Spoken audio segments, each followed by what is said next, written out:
Hello, everyone. Welcome back to the Mind Assign Marie. Today, I'm joined by a special guest who has been immersed in the world of writing and journalism for more than 3 decades. Albert Lanier is a writer, retired journalist, and a creator of 2 film newsletters on Substack, The Final Cut and Retro Review. He also hosts the podcast The Write Off on Spotify, where he continues exploring storytelling, film, and the written word. Last month, Albert celebrated his first anniversary as a writer, and he's been featured recently on RME channel on YouTube's Thursdays, Things, Reserved Seats, and the Parallax of Views podcast. Albert, it's a pleasure to have you here. Welcome to the show. Can you tell us a little bit more about yourself? Sure. Well, first of all, I'd like to thank you for having me. It is nice to be in the mind of Cy Marie. I never thought I'd say that to a woman, but here we go. But it's nice to be here. And in terms of talking a little about myself, I am basically a retired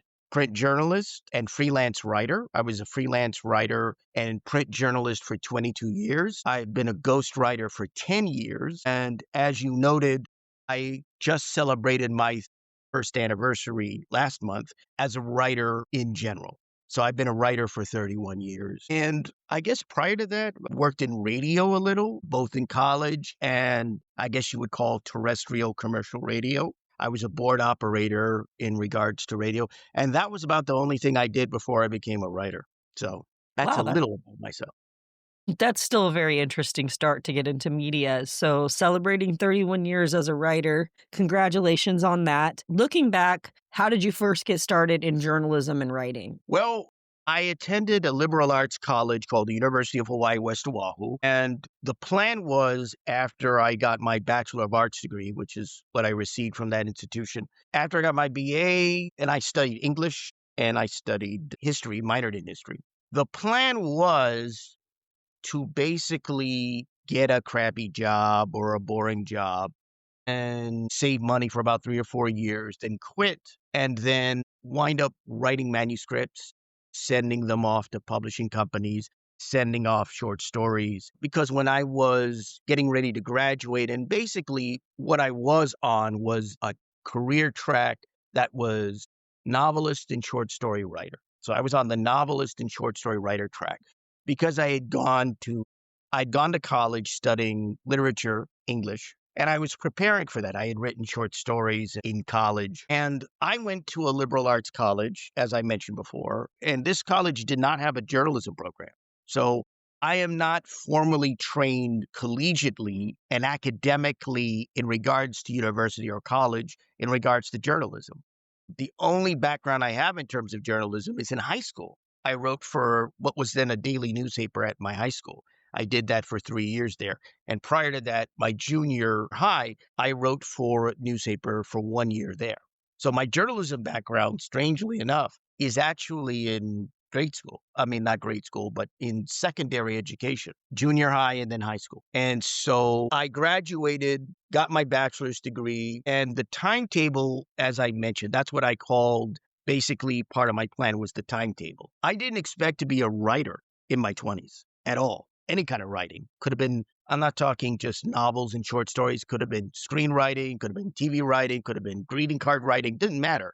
I didn't expect to be a writer in my 20s. So I think I had mentioned, in fact, I did mention that I had done radio. It was my first job out of college, actually my only job out of college. And I was working for an oldies rock station. And I was at the time looking for another job in radio. I left that station. I was looking for another job in radio. So I wasn't looking or even thinking about being a writer. Again, think about the timetable. And so the best way to express this is that it was a mystery, a total mystery. You know, if this were a show on Netflix, it'd be called Unsolved Mysteries. So So, I don't know why I got the idea to be a freelance writer. I don't know where it came from. Because this was 1994. In 94, you didn't have the internet as we now know it. You didn't have YouTube. You didn't have social media. You didn't have any of that. so what have been some of the most pivotal moments in your career over these 3 decades? That's an interesting question. It's one I don't get asked. I don't think anyone's ever really asked me that question. So it's an interesting one. The first pivotal moment was when I started as a print journalist and freelance writer. I wrote a couple of articles, really 3. The first was about parents and kids films for a parents magazine. And that was, I think, technically the first article that I wrote and the first article I worked on. I don't think it was the first article that was published. And that was an interesting year to do that because it was 1994 when The Lion King was the huge hit at the box office.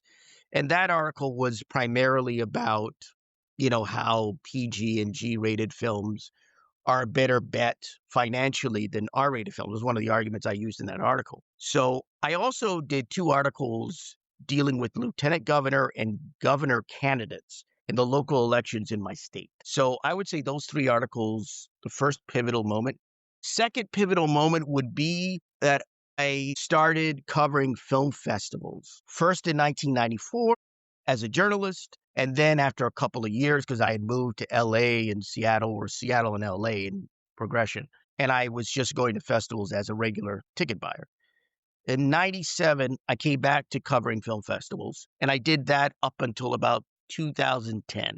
So covering film festivals. And I think the third, which is related to that, was when I started writing for a film website in 2002 called Ain't It Cool News. I guess it would be called ain'titcool.com. I think that was the link. And so that was pivotal in that I was writing for the internet because my background was as a print journalist and as a writer for print publications. I'd never really written anything specifically for the internet. And that was the first time in 2002. And I wrote for Ain't It Cool from 2002 to about 2010. I think another pivotal moment was when I wrote an article called Variable Wind Trade for Honolulu Weekly. And that was a pivotal moment because it led to my being interviewed on shows like this, on podcasts, on radio shows, on talk shows, all kinds of programs. And that was when I did the article in 2008 for Honolulu Weekly and started being interviewed on shows in 2009 because I was dealing with that article was about a wind power firm that was under investigation by the state of New York, along with other wind power firms. But they were looking to set up a wind farm on the island of Molokai. And they had one in the state of New York, so I was contrasting. So that was a pivotal moment. I would say those are largely the pivotal moments. Those are some pretty diverse experiences, though. That's really, really incredible and awesome. So, how has the landscape of journalism and writing changed since you began, and how have you adapted? Well, I was a journalist for newspapers and magazines for 22 years, just as I was a freelance writer as well for 22 years. So I guess you could say I was also a freelance journalist. The landscape has changed because of technology, the internet, social media, YouTube. What you find is that there is rapidly becoming an erosion and a blurring between professional journalists, I would say real journalists, and what I would call pseudo journalists or faux journalists, which is what you find largely online. What you find on YouTube, what you find on X, what you find on Facebook, what you find anywhere else. And so what's changed is the nature of journalism as it has been, as a profession, is under attack, whether people want to admit it or not. You have a situation recently where you had a reporter who's a freelance journalist, just as I had been, called Taylor Lorenz, who did an article for, I believe it was Wired magazine, but don't quote me on that. I'm just talking off the top of my head here. She did an article about Wired about a couple of YouTubers and podcasters, one of which was David Pakman, who was accepting dark money from, I think, Democrat sources or other kind of sources. And so this guy, David Pakman, has threatened to sue her because I guess he didn't like that coming out. And so she did this article. And so what journalists have become are targets in a way that they were not before. And you see this, you have journalists in this, I would say, internet era that have been doxxed, meaning they've had their phone numbers and they've had their addresses put out on the internet, put out online. You have people that are attacked because of their reporting.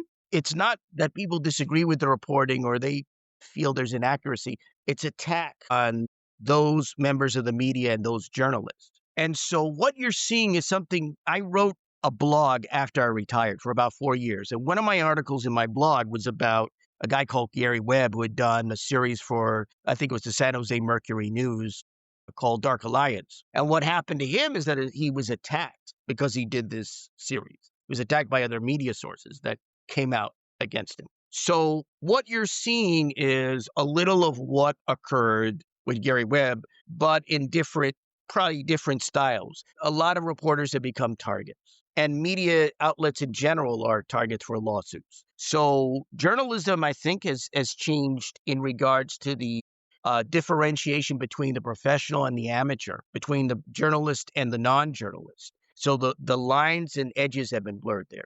And also, I think in regards to the fact that journalists are now targets, I think it's also, quite frankly, my career lasted from 1994, with the exception of a few months in 2004 when I quit the business briefly. But from 1994 till about 2016, because I retired in 2017, February of 2017. I'm sure the journalism profession is enjoyable for a lot of people, but it just seems less enjoyable now.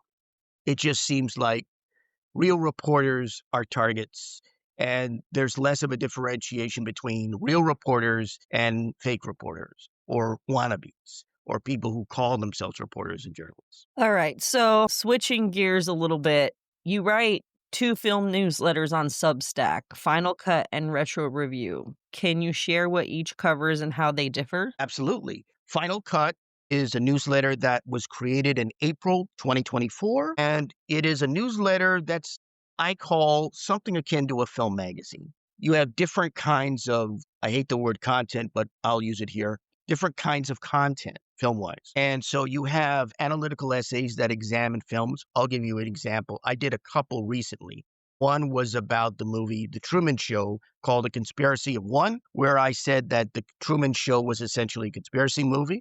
The second was a analytical essay about the 1994 movie Quiz Show, directed by Robert Redford, where I talked about class warfare or class distinctions in that movie. So you have the analytical essays, you have the personal essays where I write about my view of film or my experience in regards to movies. I think my 30th anniversary article, in 2024, was called The Discreet and Subtle Charm of Film Going. And that was kind of a 30th anniversary article smuggled in as a personal essay about watching movies in movie theaters. So you have the analytical essays, you have the personal essays, you have the general essays. For example, I have an essay of my screenwriting technique, I guess, that I kind of invented, called dual story structure. And there are also kind of special features. I did a recent special feature that was a photo album of my visit to the Baywatch set back in the early 2000s. Now, that kind of blurred the line because that's a film newsletter, but it was again celebrating my 31st anniversary. So I said, okay. And Baywatch has been turned into a movie, but so bare justification there. But I did a couple photo albums and I also did an interview, but I don't really do too much in terms of interview. So I would say it's the analytical essays, the personal essays, the general essays, special features, and I've had an interview. That's Final Cut. Retro Review is simply a film review newsletter, but the intent of Retro Review is very different. It's not simply about reviewing movies. I really didn't want to review movies. Retro Review started out as a section on Final Cut, and in May of 2025, I turned it into its own newsletter, primarily because I was getting so many ideas about movies to review. And I did Retro Review as a newsletter because it's a newsletter that examines and a publication that doesn't simply offer reviews. It's not simply about reviewing movies. It's about advocating for movies. So I'm promoting films, at least the good to very good movies. I'm promoting them to readers, to anyone who looks at the newsletter and reads the reviews. And I'm trying to get people to support, not just watch, but support the movies, to be an audience for these movies. Because often with movies, and the movies are often forgotten, little known, or completely unknown. Not always the case. So it's about getting people to form a kind of audience and support system for movies. And that's the point of Retro Review. It's not simply a review newsletter. It's an advocacy newsletter for movies. So those are the differences. So you've been interviewed on several platforms. How does being a guest differ from being the one guiding the conversation? That's a very good question. Again, it's a question I've rarely been asked. I don't even think I'm trying to think. I don't know if I've been asked that question before. If I have, it's been a long time. I was interviewed on a show called, I think, Love, Laughter, and Happiness. And I was interviewed by a Playboy Playmate. In fact, one of my favorite Playboy Playmates. So it was my favorite interview. But it was interesting because I was asked about interviews. And I had seen, before I did that show, I had seen a documentary about Mike Wallace, who was, of course, known for 60 Minutes. And in the documentary, you see him being interviewed. Now, this guy who is a real ferocious, go for the jugular, go for the throat interviewer looked very timid and shy and hesitant when being interviewed.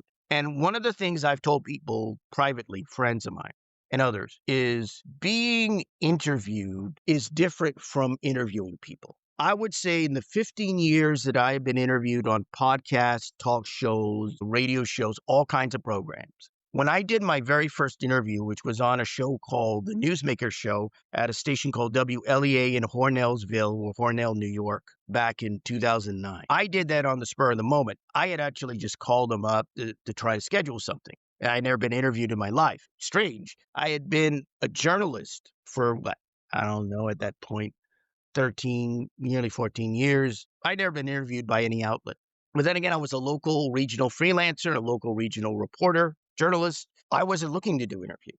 The landscape's changed, but I had to do it on the spur of the moment because he had one of these cliche radio voices, the guy that was the host of the show. And it was like, so why don't we do it now? And I, of course, did radio, so I understood that.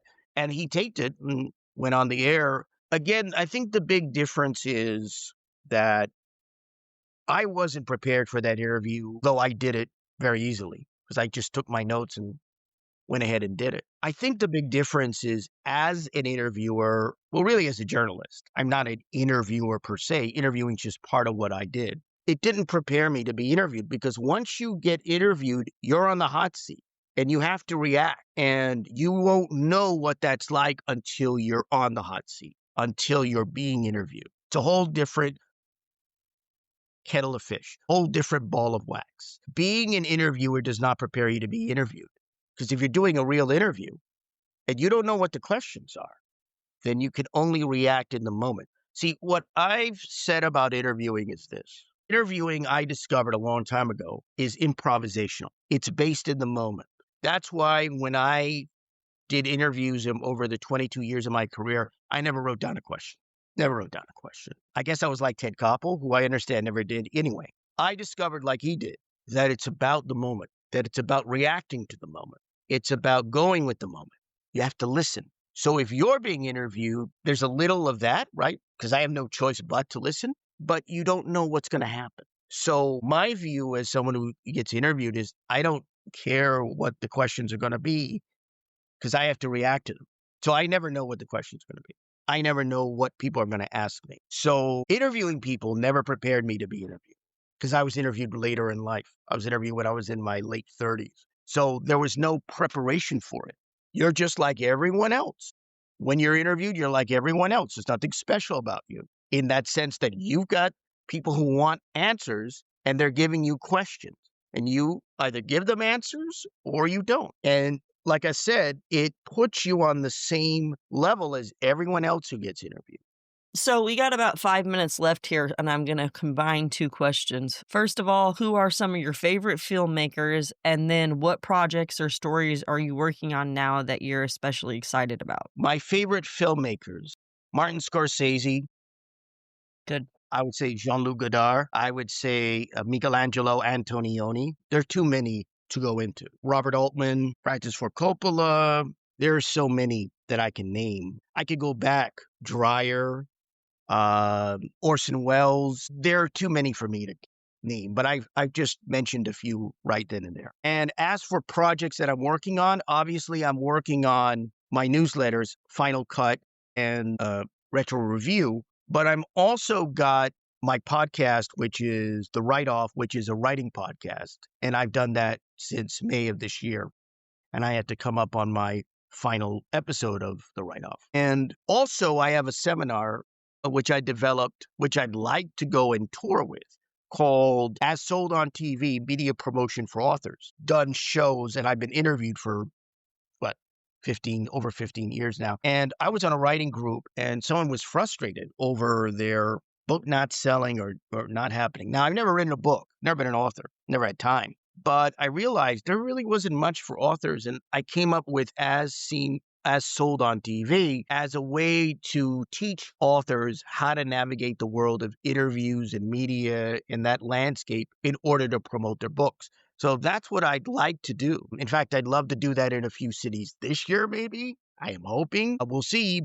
And that's part of the reason I'm here talking to you. So people can go to the write-off and actually hear the 25-minute version of that. The full seminar is an hour, but they can go to the episode entitled As Sold on TV. I believe it's episode 3, and they can go there. They can go there by going to thumbsdown.substack.com on Substack, and also going to Spotify. It's also there. Well, you'll have to send me the link and I'll put that in the description for the listeners to be able to easily find. And do you have any final advice that you would like to give to aspiring writers as my last question? Oh, in regards to aspiring writers, well, it depends on what area you're writing in, because my background is as a journalist, as a ghostwriter, and as a freelance writer.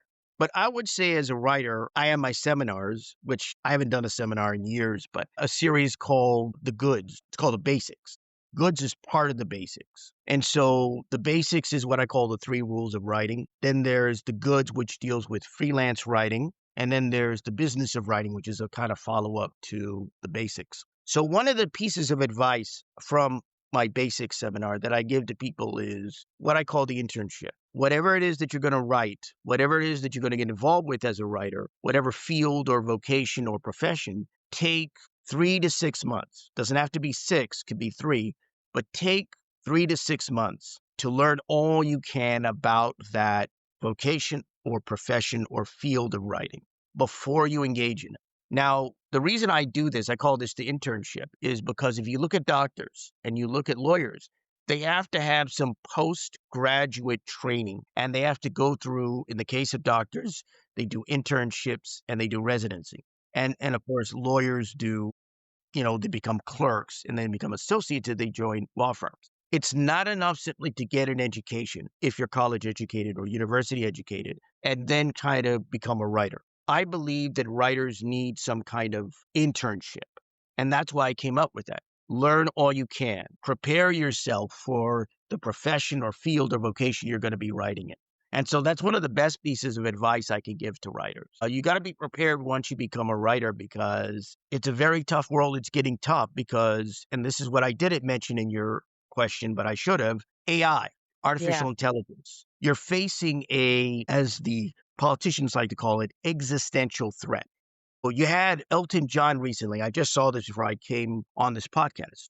I saw Elton John talking about how he was feeling that AI was illegal and it was a threat to not only songwriters, but authors, journalists, others, in regards to not only their legacy, but also to their financial abilities, their abilities to make a living.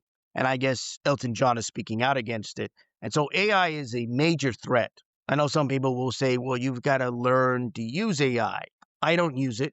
I don't want to use it. And I see it as not only a threat, but a destroyer, an eradicator, an annihilator. And so that is something that writers have to be, especially aspiring writers, have to be cognizant of, not just aware of, but they have to be firmly fixed in terms of opposing it and trying to live and work around it. I agree with that. Well, Albert, thank you so much for joining me today on the Mind Aside Marie. It's inspiring to hear about your 31-year journey and your work on Substack, the write-off, and your insights into film and writing. To everyone listening, you can find Albert's newsletters, Final Cut, and Retro Review on Substack, and listen to the write-off on Spotify. And I'm going to get the links and put those in the description. And again, Albert, thank you so much for coming. Thank you for having me. All right, until next time, keep creating, keep dreaming, and remember the mind is the most powerful story we'll ever tell. Yeah, right. Just a bit of